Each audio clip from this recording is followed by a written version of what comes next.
ये कहानी है उस वक्त की जब बारिश का मौसम शुरू होने ही वाला था। चलो थोड़ा और पहले से शुरू करती हूँ। बसंत का मौसम चल रहा था। रात बस होने ही वाली थी और वानिया पार्क की एक बेंच पर बैठा था। वो एक ठंडा एप्रिकॉट सोडा पीते हुए अपने आप में कुछ बड़बड़ा रहा था। कितनी गर्मी हो रही है, काश कि बस थोड़ी सी बारिश हो जाती। मैं दे सकता हूँ कुछ भी, बस ये मौसम थोड़ा सा ठंडा हो जाए। मैं दे दूंगा अपना स्मार्टफोन और मेरा गेम पैड, और तो और मैं अपना पूरा कंप्यूटर भी दे दूंगा। उसने ऐसा कहा ही था कि मैम, एक जोर की बिजली कड़की, जोर से बादल गरजे और एक जोर की दहाड़ सुनाई दी। बादल गरजे, बिजली कड़की, बरसने लगी बारिश और साथ में ओले भी।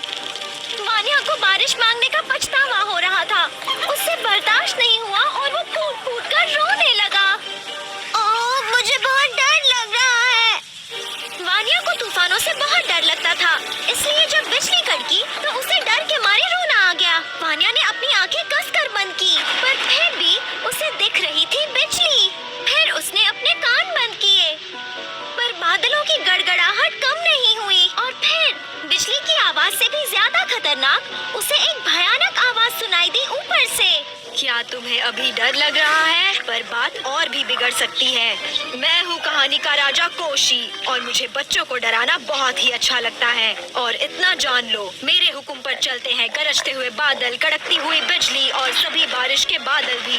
वानिया ने कोशी की ओर देखा, पर उसे कुछ समझ नहीं आ रहा था। वो बस इतना जानता था कि कोशी मजाक नहीं कर रहा और ये बात और भी डरावनी थी। बारिश झरने की तरह गिर रही है ना? तुम ही चाहते थे ना कि ठंडक हो जाए। माना कि बिजली कड़क रही है, पर हवा में ताजगी आ गई है ना? अब अपना वादा पूरा करो। चलो अब मेरे हवाले कर दो अपना कंप्यूटर, अपना स्मार्टफोन और अपना गेम पैड, वरना मैं बिजली और तूफान को इससे भी बदतर बना दूंगा। अब ये फैसला सिर्फ तुम्हारे हाथों में है। वानिया डर के मारे कांप रहा था, जैसे कि एक रैबिट की पूंछ। ओह, मुझे दे देने होंगे अपने सारे इलेक्ट्रॉनिक गैजेट्स। मुझसे मेरा फेवरेट गेम छिन जाएगा, वो भी इसलिए क्योंकि मैं तूफान से डरता हूँ। फिर न जाने कहां से ये कौन आया? ओह, बुद्धिमान वेसिलिसा। उसने देखा कोशी, कड़कते बिजली और बरसते हुए बादलों को। उसने सुनी गरजते बादलों की आवाज और फिर उसने वानिया से कहा, हे, चलो मेरे दोस्त, वहाँ से उठो, डरने वाली कोई बात नहीं है। ऐसे ही वक्त के लिए तो लाइटनिंग रॉड का आविष्कार किया गया है। वानिया ने सर ऊपर किया और देखा कि कोशी बिजली गिरा रहा था, पर उसमें से एक भी जमीन पर नहीं गिरी। वो सभी लाइटनिंग रॉड पर ही गिर रही थी। वेसिलिसा ने वानिया को अपने सामने खड़ा किया और कहा, याद रखना, ये नियम समझने में बड़े ही आसान है। बिजली होती है इलेक्ट्रिसिटी और इलेक्ट्रिसिटी पर लागू होते हैं फिजिक्स के कानून। पहला कानून, तूफान के वक्त कभी भी अपना मोबाइल फोन रास्ते पर खड़े होकर इस्तेमाल ना करें।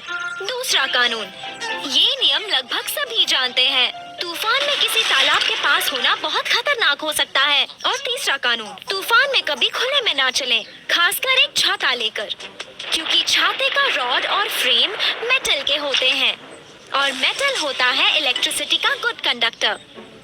बिजली ज्यादातर ऊंची जगहों पर गिरती है, इसीलिए ध्यान रहे कभी भी खुले मैदान में अकेले खड़े पेड़ के नीचे ना छिपें। वैसे पेड़ के नीचे बिजली आप पर नहीं गिरेगी, पर